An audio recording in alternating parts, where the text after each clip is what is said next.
네, 오늘도 로마서 말씀을 통하여서 우리를 향하신 하나님의 마음을 깨닫게 되기를 바랍니다. 첫 번째 나누고 싶은 것은 하나님이 우리를 버리셨는가? 라는 것입니다. 오늘 사도 바울이 두 가지 큰 질문을 던지는데요. 첫 번째 질문이 1절에 나옵니다. 1절 말씀 같이 읽어보겠습니다. 그러면 내가 묻겠습니다. 하나님께서 자기 백성을 버리셨습니까? 결코 그럴 수 없습니다. 나 자신도 이스라엘 사람이요 아브라함의 씨에서 난 자요 베냐민 지파에 속한 사람입니다. 여러분 성경에 그 질문의 밑줄을 그으시겠어요? 하나님께서 자기 백성을 버리셨는가? 결코 그럴 수 없다. 심각한 질문이죠. 하나님께서 자기 백성을 버리셨는가? 지난주 본문 10장 마지막 부분을 보면 종일 손을 내밀어도 반응하지 않고 돌아오지 않는 이스라엘. 그런 이스라엘을 하나님은 결국에 버리신 것인가? 그러나 이 질문을 던지자마자 결코 그럴 수 없다라고 대답합니다. 왜냐하면 일단 자기 자신이 이스라엘 사람이기 때문에 심정적으로 동의하기가 어려운 부분도 있고, 또 한 가지는 예수 믿는 자들을 가장 극렬하게 박해했던 사람이잖아요. 그런 나 같은 죄인을 하나님 불쌍히 여기시고 포기하지 않으셨기 때문에 구원받게 해주셨던 거죠. 이스라엘 역사를 봐도 하나님께서 자기 백성을 버리셨는가? 이것은 끊임없이 제기가 되는 매우 실존적인 질문이었습니다. 요셉이 애굽 총리가 되었을 때만 해도 분위기가 상당히 좋았잖아요. 그러나 요셉을 알지 못하는 바로가 왕으로 등장하면서부터 이 히브리 민족은 엄청난 고난의 세월을 보내야 됐습니다. 그러면서 그들이 하나님께 부르짖는 것이죠. 과연 하나님은 자기 백성을 버리셨는가?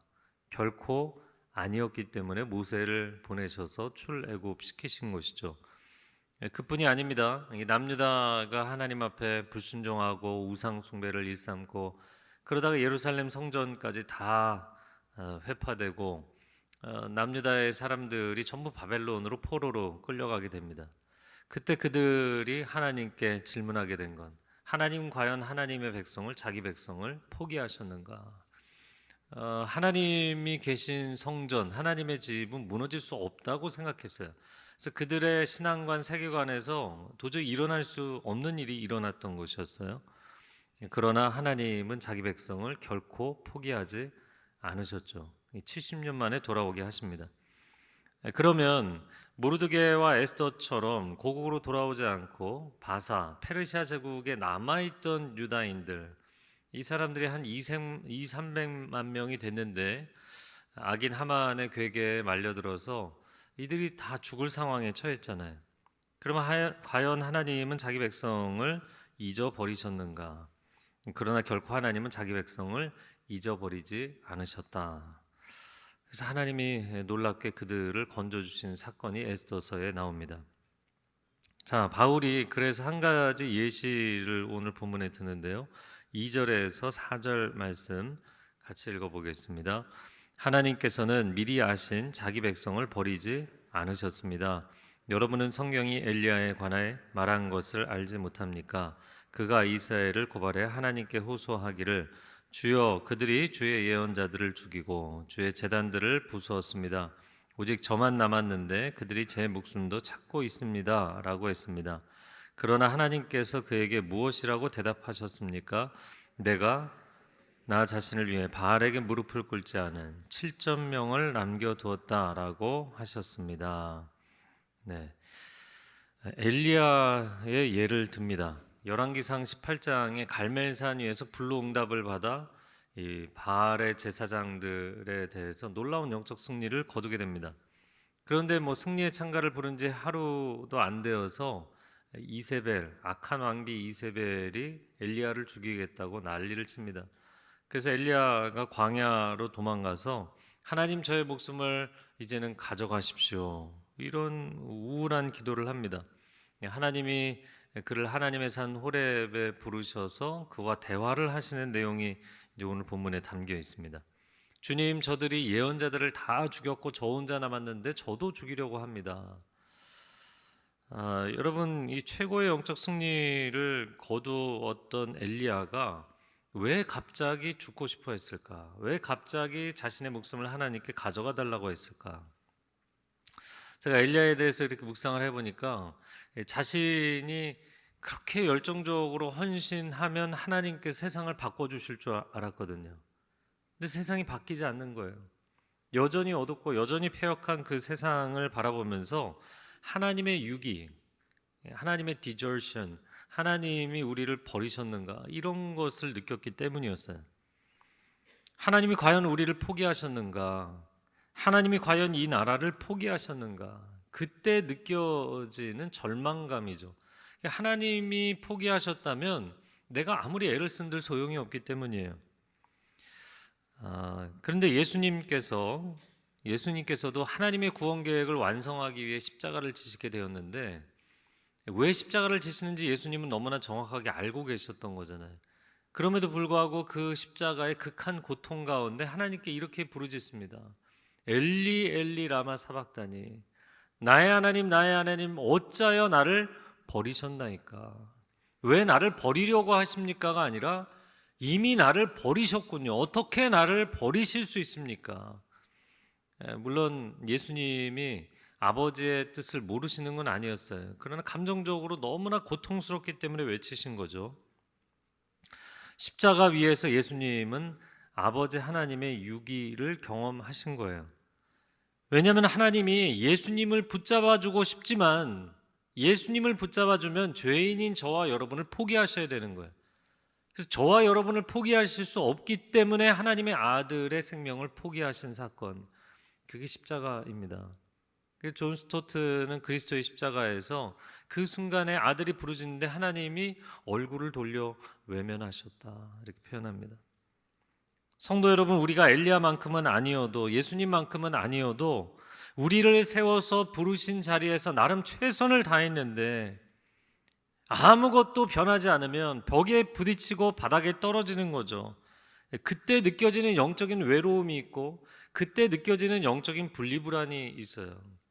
어린 아이들 엄마가 눈앞에 안 보이면 갑자기 막 꺼이꺼이 울잖아요. 이 분리불안증이 느껴지는 사람들이 있어요. 더 이상 하나님이 이 고난 가운데 내 곁에 있다는 게 느껴지지 않는 상황, 더 이상 하나님이 나를 도와주시거나 붙잡아 주신다고 느껴지지 않는 상태에 빠져 있는 것이죠. 그때 하나님이 뭐라고 대답을 하셨는가? 내가 바알에게 무릎 꿇지 않은 7천인을 남겨두었다. 여러분, 고난의 터널 속에 들어가면 사람이 시야가 좁아지게 돼 있어요. 아니 7천 명이나 남겨두셨는데 왜 자기 혼자 남았다고 생각했을까요? 사람이 고난 가운데 빠져 있으면 세상에 나 혼자만 이 어둠 가운데 빠져 있는 것처럼 느껴지게 돼 있어요. 아무도 다른 사람이 보이지 않게 돼 있습니다. 그러나 하나님은 반전의 역사를 꿈꾸는 동역자 7천인을 준비하고 계신 줄로 믿습니다. 여러분 주변에 믿음의 동역자들이 있어요. 그러므로 절대로 혼자 어두운 방에 주저앉아 있으면 안 됩니다. 절대로 혼자 어두운 터널에서 포기하면 안 되는 것입니다. 하나님이 우리를 반드시 건지시기 위해서 하나님의 사람들을 보내시기 때문이에요. 오늘 본문의 5절 이어지는 말씀 같이 읽어보겠습니다. 그러므로 이와 같이 지금도 은혜로 선택을 받아 남은 사람이 있습니다. 은혜로 선택을 받아 남은 사람의 밑줄을 그으시고 남은 사람의 동그라미 치시겠어요? 성경의 남은 자 사상은 구약부터 신약까지 계속해서 이어집니다. 하나님의 징계하심 가운데도 남아있는 사람들을 통해서 소망의 역사를 만드시는 이야기. 자, 남은 자를 오늘 뭐라고 표현을 했냐면 남은 자는 은혜로 선택을 받은 자들이라는 거예요. 저를 따라해보세요. 남은 자는 은혜로 선택을 받은 자들입니다. 남은 사람들이 나는 영적인 마이너리티, 영적인 소수라고 해서 위축되거나 두려움에 빠질 필요가 없습니다. 지난주에도 나눴던 것 같은데요. 빛과 소금은 언제나 소수라는 것을 잊지 마셔야 돼요. 그렇잖아요. 아주 작은 불빛 하나로 어두운 방 전체를 비추는 것입니다. 음식을 만들 때도 다른 재료만큼 소금을 붓는 게 아니잖아요. 소량의 소금만 있으면 음식 전체의 맛을 살려낼 수 있는 거예요. 불신 가정에서 홀로 신앙생활을 하신다고 해서 절대로 낙심하실 필요 없어요.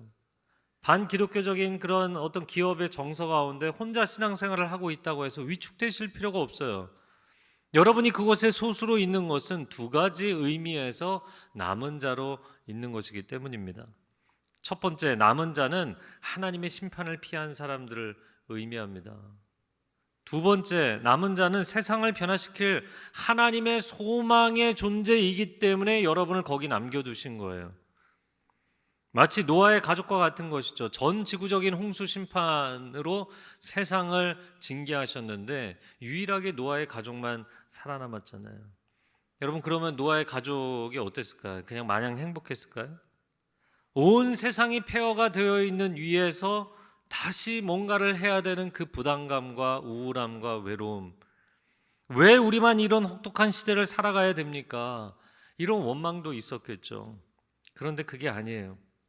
노아 가족은 엄청난 심판에서 살아남은 사람들입니다. 그리고 그들은 다시금 세상의 소망의 이야기를 시작해야 되는 책임감을, 사명감을 가지고 있는 사람들이었어요. 여러분도 하나님을 부정하는 이 불신 세상에 만약에 그 흐름에 그대로 따라간다면 우리도 심판을 받을 수밖에 없는 사람들이잖아요. 그러나 은혜로 선택을 받아서 하나님의 자녀가 된 이유가 무엇인가? 이제 소망의 등불을 들고 일어서서 세상의 어둠을 비춰야 될 줄로 믿습니다. 이 시대를 보세요. 무신론과 현세주의가 강력한 21세기에 과연 하나님은 한국 교회를 버리셨는가? 이 한국 교회가 하나님의 마음을 너무나 많이 실망시켜 드렸기 때문에 과연 하나님은 한국 교회를 포기하셨는가? 29년 동안 단 한 번도 반등되지 못하고 무너져 가고 있는 한국 교회. 어떤 분들은 한국 교회 촛대를 하나님이 옮기셨다고까지 표현을 하잖아요. 과연 교회를 하나님 그렇게 포기하시는가? 이사야 6장 13절 말씀 같이 읽어보겠습니다. 시작. 그 중에 10분의 1이 오히려 남아있을지라도 이것도 삼키운 바 될 것이나 밤나무 상수리나무가 배임을 당하여도 그 구루터기는 남아있는 것 같이 거룩한 씨가 이 땅에 구루터기니라. 이 얘기는 이런 이야기입니다. 나무를 벌목을 해서 완전히 잘라내버리고 밑둥밖에 남지 않았을지라도 이제는 끝났다고 생각이 돼도 그 밑둥에서 또 새로운 싹이 돋아나고 가지가 올라오지 않느냐는 거예요.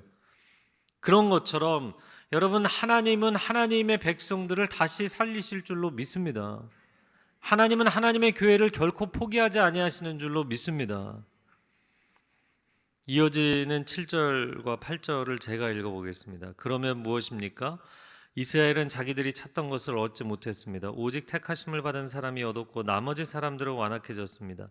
기록되기를 하나님께서 오늘날까지 그들에게 혼미한 심령과 보지 못하는 눈과 듣지 못하는 귀를 주셨다라고 한 것 같습니다. 이스라엘이 자신들이 찾던 것은 하나님의 구원이었죠. 그런데 오히려 하나님의 구원을 거부하게 됐다는 거죠. 왜냐하면 영적으로 마음과 눈과 귀가 닫혀버렸기 때문에 하나님의 유일한 구원의 손길인 예수 그리스도를 거부해버린 것이죠. 이어지는 9절과 10절, 또 다윗도 말하기를 그들의 밥상이 그들에게 덫과 울가미와 거치는 것과 보응이 되게 하시고 그들의 눈이 어두워져 볼 수 없게 하시고 그들의 등이 영원히 굽게 하소서라고 했습니다. 시편 69편을 인용한 것인데요, 다윗도 동일한 이야기를 했다는 것입니다. 결국에는 그들의 눈이 어두워져서 하나님의 구원을 바라면서도 하나님의 구원의 정점이었던 예수 그리스도를 거부해버린 거예요. 자, 그러면 이렇게 하나님께서 구원을 베풀어 주셨는데 구원의 결정체이신 예수 그리스도까지 보내주셨는데 그걸 거부한 이스라엘, 과연 이스라엘에게 회생의 소망이 있는 것인가? 이게 지금 사도 바울의 가장 중요한 질문인 거예요. 과연 이스라엘은 하나님께로 돌아올 것인가? 다시 예수를 그리스도라고 고백하는 그날이 오게 될 것인가? 그래서 두 번째 질문을 던지게 됩니다. 우리는 완전히 넘어졌는가? 자, 이어지는 11절 말씀 같이 한번 읽겠습니다. 그러면 내가 묻겠습니다. 그들이 완전히 쓰러져 내버려야 할 정도로 넘어진 것입니까? 결코 그럴 수 없습니다. 도리어 그들의 넘어짐으로 구원이 이방 사람에게 이르러 이스라엘이 시기하게 하려는 것입니다. 11절 그래 질문에 또 밑줄 그어 보시겠어요? 두 번째 질문에 그들이 완전히 쓰러져 내버려야 할 정도로 넘어졌는가? 결코 그럴 수 없다 되어 있습니다. 자, 이스라엘이 이제는 뭐 회생의 여망이 없으니까 완전히 포기할 정도로 넘어졌다. 과연 그러냐라고 질문을 한 거죠. 그런데 바로 대답을 합니다. 결코 그럴 수 없다. 하나님의 역사 경영을 보면 하나님이 전면적인 심판을 하실 때는 회복 불능의 상태일 때입니다. 하지만 하나님이 선택하신 이스라엘 백성의 경우는 좀 예외적이었어요. 이스라엘의 경우에는 언제나 하나님이 징계를 하시더라도 남은 자들을 통하여 반전을 계획하시고 반전을 꿈꿀 수 있도록 해주셨어요. 할렐루야. 이것이 우리에게 소망입니다. 왜냐하면 우리도 하나님의 백성이기 때문에. 그러므로 우리는 절대로 완전히 망하지 않습니다. 인생에 어떤 폭풍우가 와도 우리는 절대로 완전히 망하는 일은 없어요. 바닥에 떨어지면 거기에서부터 바운스해서 다시 반등해서 올라가게 돼 있습니다. 어두운 터널을 지나가고 있을지라도 그 터널이 끝나는 지점, 빛이 쏟아지는 지점까지 가게 될 줄로 믿습니다. 이사야 60장 1절을 같이 읽어볼까요? 시작. 일어나라 빛을 발하라 이는 내 빛이 이르렀고 여호와의 영광이 내 위에 임하였음이니라. 이사야 1장부터 39장은 하나님의 심판에 대한 이야기, 그리고 40장부터 66장까지 하나님의 구원의 은혜를 예언하는 내용들이 줄기차게 나와요. 그런 정점을 달려가면서 60장, 61장 이야기하는 내용들입니다. 그런데 완전히 폐허가 되고 포로가 되고 무너져 있는데 일어나라 빛을 발하라 이야기하는 거예요. 내 안에 아무런 빛도 없는데 새카맣게 타들어갔는데 어떻게 일어나 빛을 발하는가? 그것은 내 안에 빛이 없을지라도 하나님의 빛이 나에게 임할 것이기 때문에. 아멘. 그래서 오늘 11절에 말씀하는 것은 하나님의 백성이 일시적으로 실패할지라도 그 실패는 하나님의 포기가 아니라는 것이에요. 하나님이 당신을 포기했다는 의미가 아니라는 것이죠. 왜냐하면 두 가지를 11절 하반절에서 이야기하는데, 첫 번째, 유대인의 그 구원의 거부는 구원이 이방인에게로 흘러가는 역할을 하게 되었다. 두 번째, 이제 하나님이 이스라엘로 하여금 이방인들을 시기하게 만드신 것이다 라는 거예요.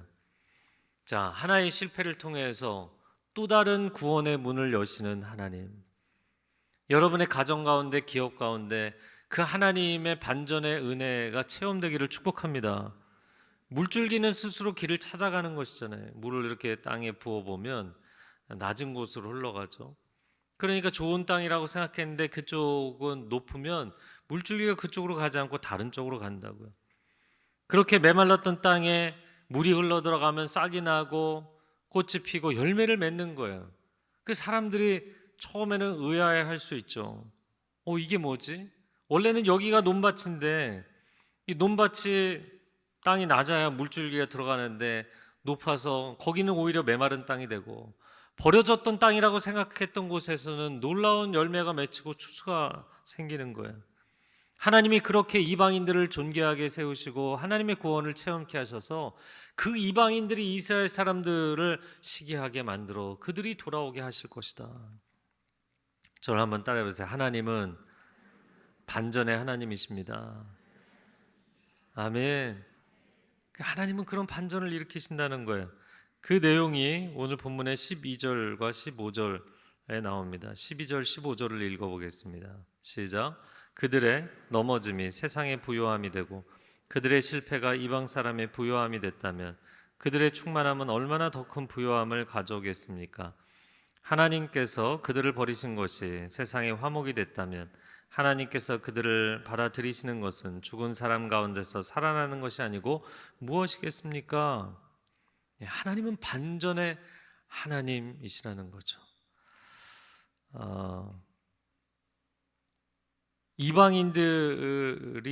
유대인들이 버림을 받아서 이방인들에게 복이 됐다면 그 유대인들이 하나님께로 다시 돌아와서 은혜 가운데 거하게 되면 더 놀라운 풍성함이 일어나지 않겠는가, 더 놀라운 기적의 역사가 나타나지 않겠는가 이야기합니다.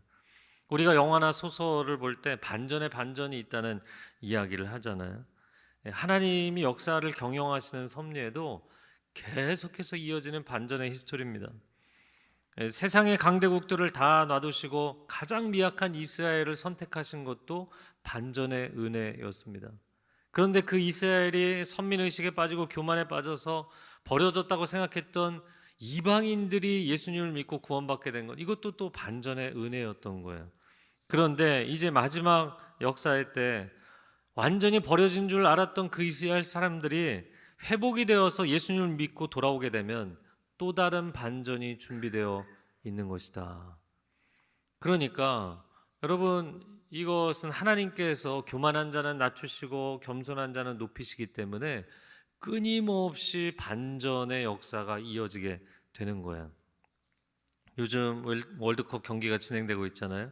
경기도 끝날 때까지 끝난 것이 아니고 역사도 끝날 때까지 끝나는 것이 아닙니다. 하나님 나라에서는 나중된 자가 먼저 되고 먼저 된 자가 나중되는 일들이, 이 반전의 역사가 계속해서 일어난다고요. 그래서 예수님 말씀하신 것처럼 세리와 죄인들은 하나님의 나라에 가장 먼저 들어가고 그 나라의 본 자손들은 바깥 어두운 데 쫓겨나서 울게 될 것이다. 아직 역사가 끝나지 않았습니다. 아직 한국교회 역사가 끝나지 않았어요. 우리는 반전의 은혜를 준비하시는 하나님께로 돌아가야 될 줄로 믿습니다. 충분히 결과를 뒤집어 놓을 수 있는 시간이 우리에게 있기 때문이에요. 그리고 하나님은 겸비하여 하나님의 얼굴을 구하는 사람들에게 최후 승리를 주기 원하시는 하나님이시기 때문입니다. 요즘 수능 시험 보고 또 면접 보고 실기 보고 이런 친구들 있잖아요. 입시에 실패했다고 느끼는 자녀들이 있다면 절대로 낙심해서 인생을 포기하려고 하지 마세요. 반드시 그 자녀의 인생에 반전의 승리를 예비해 주시는 하나님이 계신 줄로 믿습니다. 사업에 실패했다고 느끼는 기업인들이 있는가? 자녀 양육에 실패했다고 느끼는 부모들이 있는가? 결혼에, 사랑에 실패했다고 느끼는 사람들이 있는가? 여러분, 절대로 포기하지 마세요. 절대로 인생을 포기하면 안 됩니다. 왜냐하면 하나님이 당신을 포기하지 않으셨기 때문이에요. 하나님이 나를 포기하지 않으셨는데 내가 먼저 포기하려는 마음이 드는 게 이 사람의 문제입니다. 하나님이 엘리야를 붙잡아 주신 것도 하나님은 엘리야의 인생에 마침표를 찍으실 생각이 없었다고요. 근데 엘리야는 자기가 먼저 주저앉아 버렸어요. 그리고는 하나님께 생명을 거두어 달라고 이야기했던 것이죠. 저를 다시 한번 따라해 보세요. 하나님은 반전의 은혜를 준비하시는 분입니다. 아멘. 제가 성경 통독하면서 궁금했던 한 가지, 엘리야와 엘리사, 성경의 역사에서 최고의 선지자들인데 왜 이 두 사람을 당시의 신앙생활도 잘하고 다윗 언약을 지키고 있던 남유다에 보내지 않으시고 금송아지 우상 숭배를 하는 그런 최악의 나라 북이스라엘에 이 두 사람을 보내셨는가? 그것도 북이스라엘 역사에서 최악의 왕이었던 아합 왕 때 엘리야를 보내시고 차악의 왕이었던 예후 때 엘리사를 보내셨어요. 도대체 하나님 왜 그러셨습니까? 결론을 이야기하자면 하나님은 세상이 가장 어두울 때 가장 빛을 내야 하는 사명자들을 보내시는 거예요. 하나님이 아직 그 땅을 포기하지 않으셨다는 사인입니다. 하나님이 아직 그 나라를 포기하지 않으셨다는 사인이에요. 그렇기 때문에 우리가 하나님의 반전의 은혜를 사모하면 하나님이 결코 우리를 외면치 아니하실 줄로 믿습니다. 여러분, 여러분의 삶 가운데 그만 끝내고 싶다, 내가 아무리 애를 쓴들 밑바닥이고 아무리 애를 쓴들 아무것도 변하지 않는다, 그래서 엘리야처럼 내려놓고 싶은 심정, 또 하나님의 임재가 느껴지지 않고 하나님의 도우심이 느껴지지 않는 그런 상황 가운데 처해 있는 분들 기억하시기 바랍니다. 나를 포기하셨기 때문에 이런 어려운 상황에 나를 보내신 게 아니구나. 하나님이 나를 포기하셨기 때문에 이런 어두운 시대에 나를 보내신 게 아니구나. 나를 미워하셔서 이 힘든 가정에, 이 힘든 일터에 나를 보내신 게 아니구나. 이것 한 가지만 깨달아도 여러분 다시 희망을 볼 수가 있습니다. 오늘 이어지는 16절 말씀 같이 읽어볼까요? 시작. 첫 열매로 바치는 반죽 덩어리가 거룩하면 반죽 덩어리 전체도 그러하고 뿌리가 거룩하면 가지도 그러합니다. 첫 열매 이야기했는데 초실절을 지켰잖아요. 추수한 모든 것을 하나님께 다 바치는 건 아니죠. 그러나 첫 열매를 거룩하게 바치면 나머지 추수한 곡식도 다 거룩해지는 법입니다. 뿌리가 거룩하면 가지도 거룩한 법입니다. 여러분의 물질 가운데 11조를 거룩하게 구별해서 드리면 내 소유 전체가 거룩해지는 법입니다. 하루 24시간을 살아가지만 아침 첫 시간을 말씀과 기도로 하나님 앞에 무릎을 꿇으면 그러면 나의 하루 24시간이 거룩해지는 법입니다. 이것이 하나님의 영적인 선순환의 원리입니다. 그리고 나서 그 뿌리가 거룩하면 가지가 거룩해진다. 이것을 가지고 오늘 본문의 24절까지 접붙임의 논리로 이야기를 한 가지 합니다. 유대인이 부러진 자리에 이방인이 접붙임을 받아서 생명을 얻게 되었다면 이제 그 떨어져 나갔던 봉가지 유대인들이 다시 원래의 그 나무에 붙는다면 얼마나 더 풍성한 일들이 일어나겠는가. 그러므로 여러분, 하나님의 은혜의 역사는 반전의 반전이잖아요. 그러니까 유대인들이 지금 버림을 받았다고 해서 낙심하지 말 것이고, 이방인들은 우리가 건짐을 받았다고 해서 교만하거나 안일함에 빠져서는 안 된다는 것입니다. 언제든지 이것은 반전될 수 있기 때문이에요. 여러분, 평생에 겸손히 하나님의 은혜를 구하는 삶이 되시기를 축복합니다. 자, 이어지는 22절 한번 읽어볼까요? 22절 시작. 그러므로 하나님의 인자하심과 준엄하심을 생각해 보십시오. 넘어진 사람들에게는 준엄하심이 있으나 만일 그대가 하나님의 인자하심 안에 머무르면 그분의 인자하심이 그대에게 있을 것입니다. 그렇지 않으면 그대 역시 잘려나갈 것입니다. 네, 교만에 빠지면 다시 잘려나가는 반전이 일어난다는 거예요. 하나님의 인자하심과 준엄하심의 밑줄을 그으시고요. 하나님의 두 가지 대표적인 성품을 쓴 것이죠. 이걸 바꿔서 표현하자면 하나님은 은혜와 진리의 하나님, 사랑과 공의의 하나님이십니다. 그런데 안타까운 것은 어떤 사람들은 이쪽 사랑 쪽과 은혜 쪽만 경험하고 어떤 사람들은 하나님께 계속 불순종하고 거역해서 하나님의 공의, 하나님의 진리 쪽만 경험한다는 거죠. 안타깝게도 장자에 해당하는 유대인들은 주님을 거부하다가 하나님의 준엄하심을 체험하게 된 거예요. 그런데 차자에 해당하는 이방인은 주님을 영접하여서 주님의 인자하심을 경험케 된 것입니다. 제가 이 부분을 이렇게 묵상을 하다 보니까 자녀들이 장성해서 자기 부모님을 기억할 때 똑같은 부모님이었는데 다르게 기억하는 경우들이 있더라고요.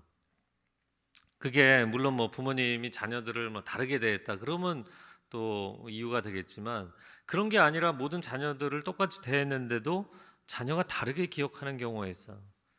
그 이유는 무엇인가? 자녀 자신의 내면적 태도, 인생을 살아가는 태도 때문에 생기는 기억의 왜곡 현상이 있는 거예요. 탕자의 비유에 나오는 아버지와 아들들의 관계가 그렇습니다. 그 아버지는 올바른 아버지, 자비로운 아버지였거든요. 근데 큰아들이 뭐라고 이야기를 하냐면 도대체 아버지가 내 인생에 해준 게 뭐가 있습니까? 아니, 그 아들을 믿어서 그 집안의 모든 가업을 다 맡기고 그 아들을 신뢰하고 그 아들을 사랑했던 거잖아요. 그런데 큰아들은 내면적으로 자기 자신이 율법적인 사람이다 보니까 기억의 왜곡 현상이 나타나게 되는 거예요.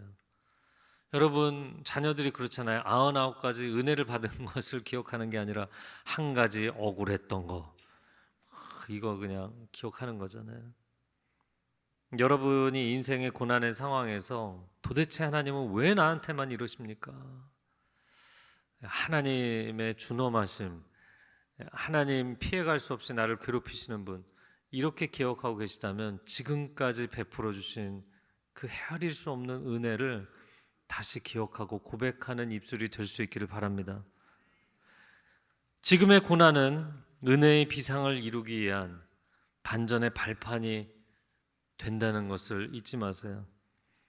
제가 이걸 묵상하면서 멀리뛰기 선수들이 도움닫기를 하는 장면이 생각나더라고요. 여러분, 멀리뛰기를 할 때 뭐 제자리 멀리뛰기도 있지만 이제 도움닫기를 해서 뛰는 게 이제 있잖아요.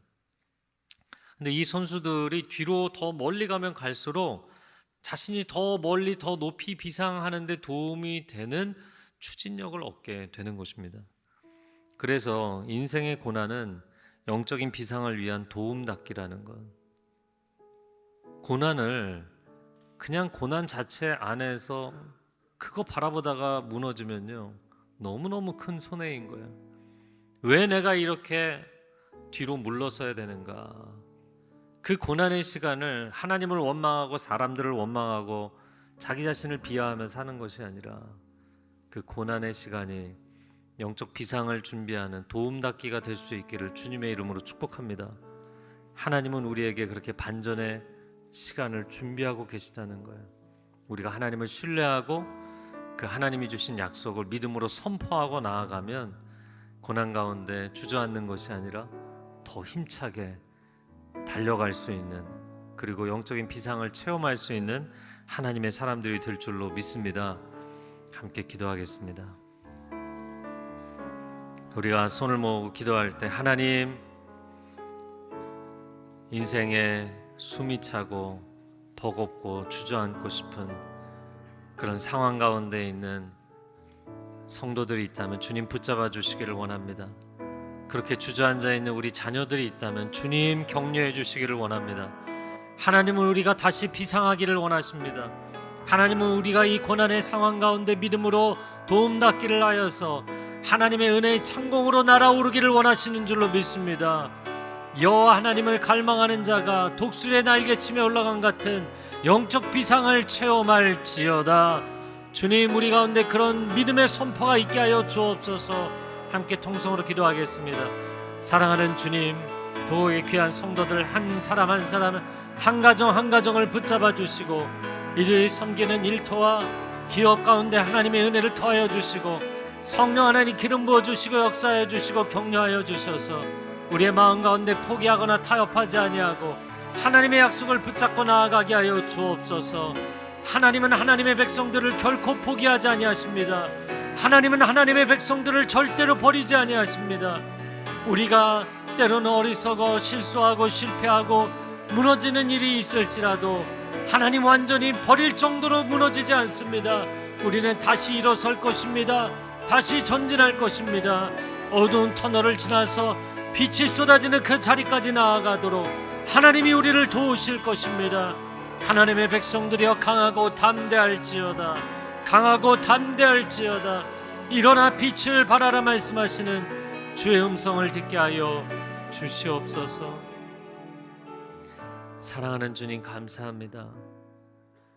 우리를 결코 포기하지 아니하시는 주님, 일어나 주의 얼굴을 바라보며 나아갑니다. 주의 영광의 자리에 나아가기까지 결코 현실에 타협하거나 안주하거나 절망하지 않고 믿음으로 주를 바라보며 하루하루 전진하며 하나님의 승리를 체험하고 간증하는 귀한 성도들 되게 하여 주옵소서. 주님의 은혜를 구하며 예수 그리스도의 이름으로 기도합니다. 아멘.